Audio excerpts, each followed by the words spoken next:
Tadi sudah sangat jelas Pak Parmin ternyata tetap bersikukuh untuk memperjuangkan bagaimana area tanah ini yang diserobot oleh oknum-oknum harus kembali ke pangkuannya Bu Nur ya.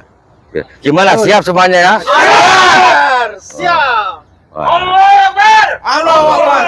Allahu Akbar. Allahu Akbar. Allahu Akbar. Wah, kalau kita melihat semangatnya teman-teman di sini nih, kalau kita ingat ya bagaimana Hamas itu begitu kekeh mempertahankan dan memperjuangkan kemuliaan dan kesucian tanah di Palestina. Nah, ini Hamasnya Pakis ini.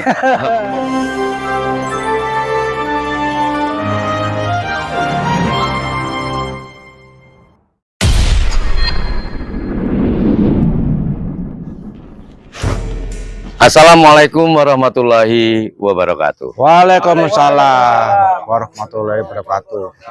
Pemirsa, kembali berjumpa dengan kami dalam sebuah acara ngobos di Kampung Acrak. Mas Randy, ngobos tahu nggak? Ngobos itu kan kepada orang-orang itu biasanya gesah ya. Iya. Ternyata ngobos itu ada nilai filosofinya. Oh gitu ya. Ngobos dalam akronimnya itu ngopi bareng, obrolan santai. Sedangkan di Kampung Acrak juga punya akronim. Oh gitu. Aliansi Cendekiawan Lari Kampung. Lari kampung. Nah, ini bukti bahwa orang-orang kampung seperti kampung sini ini adalah sekumpulan orang-orang cendekiawan, orang-orang pinter. Betul Pak Parmin ya? Betul sekali. Betul Oke. sekali. Oke. Nah, seperti biasanya dalam tradisi kita sebelum bincang-bincang atau gesah kita ngopi dulu ya. Oke. Ngopi sendiri ada filosofinya. Ngolah pikir. Oh, Ngopi. gitu. Ayo. Monggo minum dulu, Ayo, minum dulu. ngopi.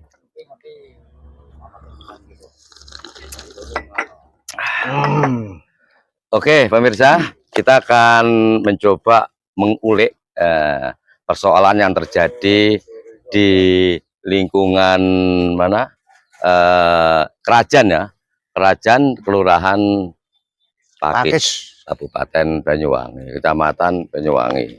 Oke, Pak Parmin, kita kemarin kan sempat membahas soal carut marutnya dalam birokrasi Pemkab Banyuwangi, di mana yang tiba-tiba muncul bangunan-bangunan pagar secara liar ya, karena Betul. tidak ada BBG. Betul. Nah, PU kan sudah dengan tegas menyatakan tidak ada permohonan atau pengajuan BBG. Tidak ada. Betul. Tidak ada. Nah, ini tiba-tiba ada. Bahkan yang unik apa namanya? Ada pemilik tanah di sini atas nama Pak Soleh dalam petok. Ya. Kemudian ini kan diwariskan pada anaknya Bu Nur Khotimah. Ini bahkan Pak Parmin sudah berjanji akan melakukan demo bergelombang, bergelombang ya, untuk mencopot si Pol PP Pak Wawan Yatmadi karena dianggap jadi wong Pakis abuse of power, Pak. Oh gitu ya. Ya, penyalahgunaan jabatan. Oke. Dan membangkang undang-undang dan peraturan pemerintah daerah. Berarti kan durhaka, Pak. Oh, ya? Mendurhakai atasannya, Pak Sekda. Betul gitu sekali. Ya. Oke. Pak Parmin, kira-kira untuk pada episode kedua ini apa yang ingin lebih diintensifkan, Pak? Pada episode kedua ini kita akan membahas khusus mafia tanah ya, yang terjadi di Dusun Kerajaan, Kelurahan Pakis, Kecamatan Banyuwangi, dan Kabupaten Banyuwangi. Oke. Nah. Terus siapa saja yang terlibat di dalam gerakan ini, Pak? Yang terlibat adalah satu LSM Pandukam ini, kemudian LSM Macan Putih itu sahabat ini, kemudian juga dari Ormas Pemuda Pancasila itu, dan masyarakat di daerah sekitar, yaitu sekitar sini ya, sekitar sini. Oke. Semangatnya seperti apa misalnya ini? Semangatnya ini? Oke. Berarti fokus ke tanah berarti Mas Randy ya. Oke. Pemirsa, kita yang pasti saat ini berada di sebuah area yang luasannya itu mencapai kurang lebih 2 hektar lebih. Nah, tanah inilah yang menjadi sengketa saat ini karena ada oknum yang tiba-tiba menguasai dan secara gaib itu mempunyai HGB. Padahal di sini ada pemiliknya. Saya akan bincang-bincang dengan orang yang paham persis mengapa perpindahan dari semula petok yang ada orangnya diabaikan begitu saja dan muncul HGB gaib. Nah, di samping saya ini, kalau tadi Pak Parmin, Ketua LSM Macan Putih, saat ini adalah Mas Randy nama panggilannya. Nama lengkapnya siapa? M. Khairuddin. M. Khairuddin. Ya. Panggilannya kok ketemu Randy ya? Ya ini Ada kecelakaan. teman-teman jalanan ini. Oh mungkin ya. gitu. Pada akhirnya dipanggil seperti itu. Ya. Tapi mohon maaf Mas Randy, saya melihat energi sampean begitu kuat, saya nggak pede kalau nggak pakai kacamata ya. Oh gitu ya. Ya. Saya biar pakai kacamata aja biar lebih enjoy ya. Oke. Mas Randy, saya mendengar dari pembicaraan orang-orang di sini dan teman-teman pergerakan bahwa ini spesifik soal urutan sejarah tanah yang sedang disengketakan ini, di mana ada pemilik dengan bukti kepemilikan berupa petok atas nama Pak Saleh yang kemudian saat dipegang oleh anaknya Bu Nur Khotimah ya. Bu Nur Khotimah kan gitu. Nah, tapi tiba-tiba ini muncul pihak lain menyerobot dan menguasai, bahkan lebih ironis lagi itu mendirikan pagar keliling. Padahal luas tanah ini ada kurang lebih 2 hektar ya, 2 hektar. Tapi pagar ini sudah berdiri seperti yang Anda lihat ini. Semuanya ini tanah lapang, ini biasanya digunakan oleh teman-teman pemuda sini untuk lapangan sepak bola. Oke, Bung Randy aja biar enak ya. Oke, Bung Randy, saya dengar-dengar kan Anda cukup lama ya melakukan penelitian tentang kasus tanah ini ya. Pasti tahulah antara yang semula petok atas nama Pak Saleh, kemudian turunannya para ahli warisnya Bu Nur Khotimah, yang tiba-tiba sekarang gempar soal lahirnya HGB gaib. Ya, gaib ya, gaib. Oke. Kira-kira sejauh mana oleh Bung Randy mengetahui hal ini? Jadi gini ya, pada dasarnya kami dari Lembaga Bandukam itu bersama rekan-rekan ya, selama hampir 2,5 tahun yang lalu, memang kita ini miris ya adanya persoalan yang ada di sini. Jadi gini, yang jelas tanah ini adalah tanahnya Bu Nur Khotimah yang dari orang tuanya. Yang itu nggak mungkin ada petok atas nama Pak Saleh itu ya. Dengan petok Pak Saleh nomor 4 gitu ya. Gini, karena saya katakan bahwa Bu Nur Khotimah ini adalah mutlak pemilik tanah ini. Kenapa? Karena yang pertama adalah penguasaan fisik. Penguasaan fisiknya ini kan dari mulai orang tuanya ya. Dari mulai zamannya Bung Karno jadi presiden sampai sekarang. Ini penguasaan fisik ya. Penguasaan fisik betul-betul dengan itikat baik. Tidak mungkin ada orang yang punya hak selain itu. Karena sudah sangat lama. Terus ini tiba-tiba muncul ada HGB, sertifikat ya, sertifikat HGB yang dikeluarkan oleh BPN. Ini tahun 90. Ini atas nama PT Karya Makmur Jember itu. Tiba-tiba itu kan mati 2010. Tahu-tahu 2017 kemarin ini lahir kan kembali. Ya, lahir kembali dihidupkan gitu. Sementara kalau kita melihat adanya regulasi yang ada dari PP 40 ya tahun 96 itu jelas nggak boleh mati dihidupkan, nggak boleh. Karena sudah jelas-jelas yang pertama nggak ada bangunannya.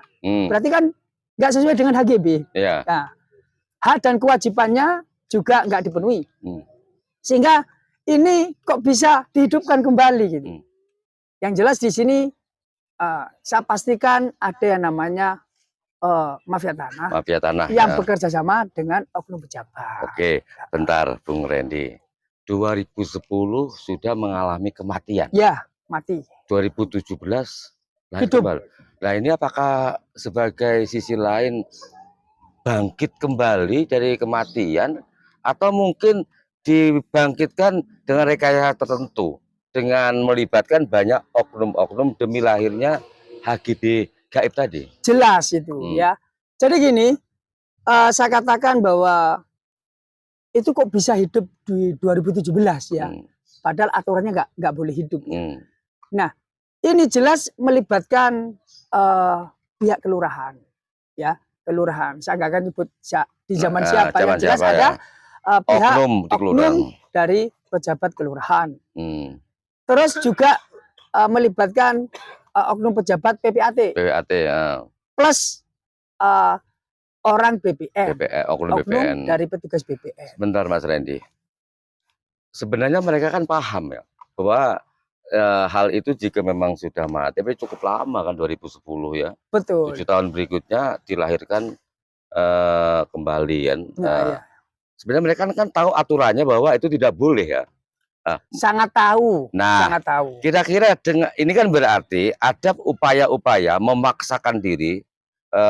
Mungkin apakah ada iming-iming dari oknum tersebut untuk mewujudkan namanya HGB gaib tadi, ataukah bagaimana? Mas Randy 2 tahun loh, 2 tahun lebih meneliti. Kira-kira temuan apa oleh Mas Randy? Ya, begini. Yang jelas persoalan ini kok bisa sampai hidup. Bahkan HGB itu pindah ke orang lain, dan orang lain ini yang berinisial HR ya. Ini dari Malang keturunan Cina. Dari Malang, dari Malang keturunan Cina ya. Ini menyerang langsung ke objek tanah yang memang dikuasai oleh Bu Nur dengan surat petok tadi. Ini sangat miris ya. Sehingga pemiliknya diserang oleh oknum penyerobot. Penyerobot dengan serta-merta, menurut saya ya menghakimi sendiri, ya setengah kayak preman gitu ya. Karena ini kan negara hukum, nggak pakai aturan sepertinya gitu kan. Apalagi ada pembiaran juga dari pihak kelurahan gitu kan. Bahkan ada informasi yang saya tangkap, Pak Lurah mengatakan kalau dirusak dipotongi pohonnya Bu Nur itu wajib hukumnya. Itu kelurahan yang ngomong. Padahal itu pengerusakan ya. Wah, itu kemurusan secara masif itu ya. Orang-orang durhaka berarti. Ya. Nah, terus kalau untuk masalah kenapa kok bisa? Yang jelas di sini ada faktor X ya. Apa itu berupa penyuapan atau janji dan lain sebagainya. Gratifikasi. Ya, seperti itu. Mas, apa oknum tersebut dengan pegangan sertifikat HGB? Ini kan langkahnya udah jauh, tidak hanya mengintervensi cara-cara preman, Bu Nur dan keluarga yang mulai lahir di sini misalkan sampai sekarang. Namun ada yang ironis seperti yang diperjuangkan oleh Pak Parmin, bahwa inilah ini seperti kita lihat di belakang ini, keliling kan, keliling pagar ini oleh oknum itu sudah bangun pagar. Bahkan ini dulu kalau nggak salah ini tempatnya sepak bola, betul ya? Betul. Nah ini di pagar artinya pemuda sini nggak boleh kalau di pagar begini kan. Betul. Itu.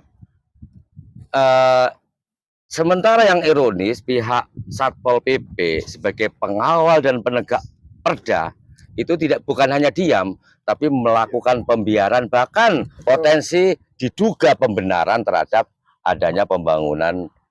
Tapi informasi dari Pak Parmin hasil telusur di PU CKPP kalau nggak salah bahwa belum pernah ada yang namanya permohonan atau pengajuan BBG, persetujuan bangunan gedung. Sehingga Pak Parmin dan kawan-kawan itu akan melakukan demo bergelombang dengan target Kasatpol PP Banyuwangi harus copot. Betul begitu, guys? Betul. Nah, ini artinya luar biasa, Mas Randy. Kalau hal ini kita tidak meluruskan, apalagi Mas Randy 2 tahun secara detail penelusurannya cukup akurat seperti itu. Pertanyaannya begini, menurut Mas Randy, dengan HGB gaib lantas melakukan penyerobotan, penguasaan lahan, bahkan melakukan bangunan seperti ini, selain melakukan pemotongan pohon-pohon itu, menurut Mas Randy yang tahu faktanya ini apa kira-kira pendapat Mas Randy ini? Ya itu kalau pendapat saya yang jelas itu perbuatan arogan. Perbuatan arogan, tidak menghargai etika hukum yang ada, juga tidak menghargai aparat penegak hukum yang ada di Banyuwangi seperti Polresta, Polsek dan yang lainnya. Karena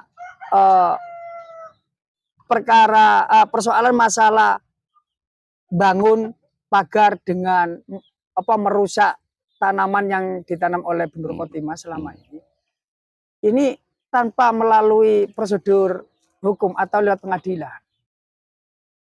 Jelas ini ada apa ya? Saya juga heran ya dari penegak hukum yang ada di Banyuwangi ini. Kita sudah berapa kali bersurat melakukan langkah-langkah sebisanya untuk menyuarakan tentang adanya gerakan-gerakan arogan. Kalau menurut saya kan bukan hanya arogan, karena secara hukum positif bahwa mereka ini tidak punya hak.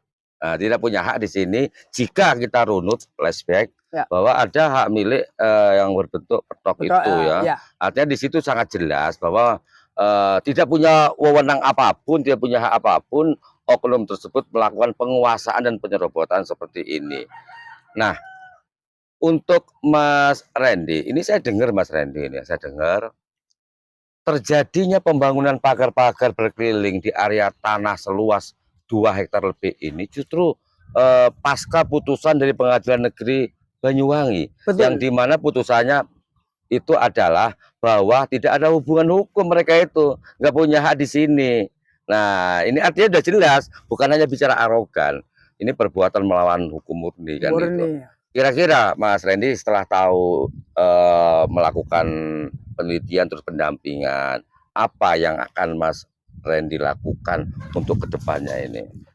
Sebetulnya beberapa minggu yang lalu kita sudah melakukan langkah terkait masalah perbuatan ini ya. Yang pertama masalah pengrusakannya maupun pengrusakan dan pencurian kayu milik Bu Nur Khotimah ini memang sudah kita lakukan, sudah kita laporkan ke Polresta dan sudah diterima. Jawabannya? Sudah diterima, dan dari pihak Polresta sendiri belum sudah dipanggil ya. Dari para pihak kurang lebih intinya di situ terlapornya 30. 30? Iya. Dari 30 pelaku. Kita tidak tahu kayak apa itu ranahnya pihak penyidik. Sekarang masih dalam proses berjalan. Oke, Mas Randy, sebelum kita lanjut ngopi lagi Mas Randy. Oke, Pak Parmin. Ngopi itu ngolah pikir masalahnya itu. Mas Randy, kalau saya simpulkan hasil penelusuran, hasil perbincangan dengan berbagai narasumber ya. Di sini satu ada penyerobotannya. Ya. Penguasaan tanpa hak, pengerusakan tanaman-tanaman. Kemudian tadi masuk pencurian itu dijual ya. Dijual, berarti ya dijual ya. Dijual. Berarti tanahnya pohon-pohon yang dipotong dijual. Dicuri dijual ya. Nah, sungguh terlalu. Iya. Nah, oke, Mas Randy. Tadi disebutkan sampean ada 30-an ya orang yang terlapor ya. Iya. Orang terlapor. Dan mudah-mudahan ini Polres Banyuwangi juga betul-betul melakukan penegakan sebenar-benarnya ya. Oke ya. Oke ya. Ya. Berarti ini tetap akan lanjut Mas Randy ya. Oh iya. Mengawal maksudnya ya. Laporan itu. Harus sampai selesai. Oke, Mas Randy. Tuntas. Oke, Mas Randy. Ini tadi dari 30 ini kan ini kan praktek murni, praktek mafia tanah ya. Ya.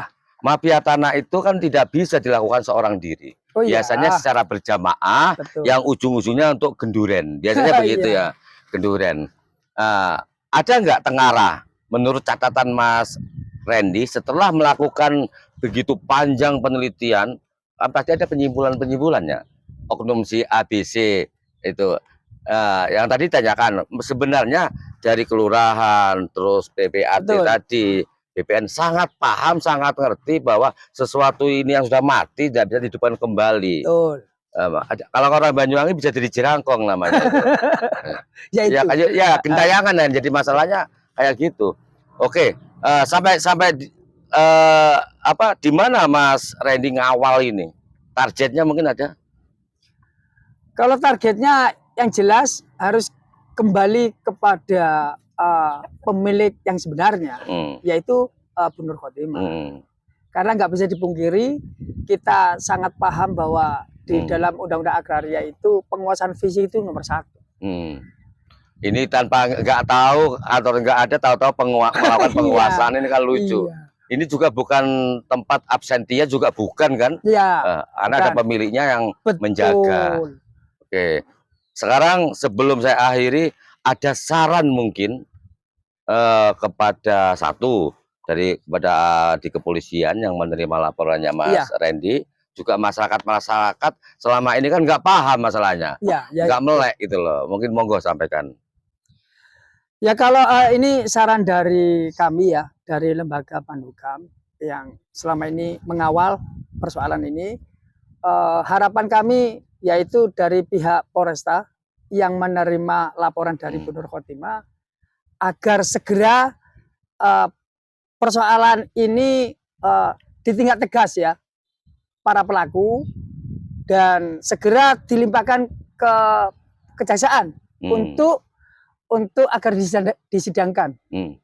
Biar Bu Nur Khotimah mendapatkan keadilan sesuai dengan aturan yang berlaku. Ya, demi penegakan supremasi hukum tentunya. Ya. Oke, itu ya. Harapan kami secepat mungkin, biar nggak lama-lama karena tegas, ya. Ada sangat berpotensi sekali ya antara masyarakat dan tokoh masyarakat maupun dari lembaga yang membela ini. Khawatir ada gesekan fisik, bahkan pertumpahan darah di sini. Betul. Ada semacam pertengkaran persaudaraan gitu loh. Sehingga harus secepat mungkin dari pihak Polresta itu menyikapi ini dengan segera. Oke, Mas Randy, terima kasih. Mudah-mudahan keinginan Mas Randy dan teman-teman yang sudah melaporkan, ada 30-an lebih yang terlapor ya. Ini Polres Banyuwangi segera menindak tegas dan menegakkan supremasi hukum. Nah, kalau tadi Mas Randy sudah menyampaikan pesan-pesan dan saran-saran seperti itu. Sekarang Ketua LSM Macan Putih, Pak Parmin. Monggo Pak Parmin. Setelah saya mendengarkan tadi penjelasan dari Mas Randy, saya berkesimpulan bahwasanya secara hukum yang kuat adalah Bu Nur Khotimah. Soalnya dia secara materi hukum dia menguasai lokasi, ya, mulai awal ya. Bukti formalnya, mulai lahir kan. Bukti formalnya dia punya petok. Bukti materialnya dia menguasai lahan ini. Sedangkan yang pihak yang sedang di sana, ya pihak yang memegang HGU itu, HGU-nya secara cacat hukum. Itu. Dan dia secara hukum materi tidak menguasai lahan. Nggak masuk ya. Nggak masuk. Jadi itu memang ya. Baik pemirsa, tadi sudah sangat jelas Pak Parmin ternyata tetap bersikukuh untuk memperjuangkan bagaimana area tanah ini yang diserobot oleh oknum-oknum harus kembali ke pangkuannya Bu Nur ya. Gimana, siap semuanya ya? Siap. Allah Akbar. Allah Akbar. Allah Akbar. Allah Akbar. Allah Akbar. Wah, kalau kita melihat semangatnya teman-teman di sini nih, kalau kita ingat ya bagaimana Hamas itu begitu kekeh mempertahankan dan memperjuangkan kemuliaan dan kesucian tanah di Palestina. Nah, ini Hamasnya Pakis ini mempertahankan tanah milik ini. Begitu. Oke, Mas Randy. Setelah Pak Parmin tadi detail sekali, saya rasa kan Mas Randy sudah menyimak dengan seksama ya. Kira-kira ada tambahan, monggo? Ya, ini tambahan dari saya. Ini harapan yang paling penting biar perjuangan ini betul-betul ada hasil yang maksimal. Karena harus kembali kepada yang sebenarnya, yaitu ke Bu Nur Khotimah masalah tanah ini. Ini yang pertama sebagai rasa tanggung jawab. Ini khusus dari BPN ya. Betul. Ini kami minta dengan hormat. BPN ini wajib menghapus HGB itu ya tanpa lewat pengadilan. Kenapa? Karena alasannya yang pertama, HGB itu dari tanah negara, sementara ini bukan tanah negara, ada petok. Nah, jadi beda objek. Nah, terus yang kedua, HGB itu yang jelas mati, artinya benturan dengan PP yang ada, nggak mungkin bisa hidup. Kalau memang dianggap di situ tidak ada oknum, tolong dicoret, dihapus, ya, dihapus dan menerima permohonan nantinya konversi dari petok menjadi sertifikat melalui konversi itu. Itu harapan kami. Saya kira sebagai tanggung jawab di BPN di situ. Artinya kalau kita mengacu pada peraturan yang ada, maka harusnya digugurkan, dibatalkan. Betul. Tanpa pengadilan. Ya, Tanpa pengadilan. Artinya di sini bahwa BPN telah melakukan sebuah kelalaian. Ya. Kelalaian yang sangat naif sekali. Ya, itu. Gitu kok Mas Randy ya. Betul, betul. Oke pemirsa, ini episode kedua yang pasti sudah kita panjang lebar tadi membahas bagaimana semangatnya teman-teman untuk memperjuangkan kembalinya tanah leluhur, kan begitu, Ya. tanah leluhur. Ini kembali ke Bu Nur Khotimah. Yang jelas ada beberapa kesalahan yang dilakukan oleh oknum-oknum secara berjamaah hingga lahirnya sebuah HGB gaib yang tentu saja secara nyata-nyata sebagai alat untuk melakukan penyerobotan dan penguasaan hak milik orang lain, kan Betul. begitu. Oke, terima kasih, mudah-mudahan ini akan menjadi perhatian kita semua. Salam untuk Anda semua. Wassalamualaikum warahmatullahi wabarakatuh. Waalaikumsalam. Takbir! Allahu Akbar! Ya, wis. Oke, terima kasih Mas Randy. Oke, Terima oke, kasih Pak oke. Parmin. Sama-sama. Oke. Nah, ini pada ngopi.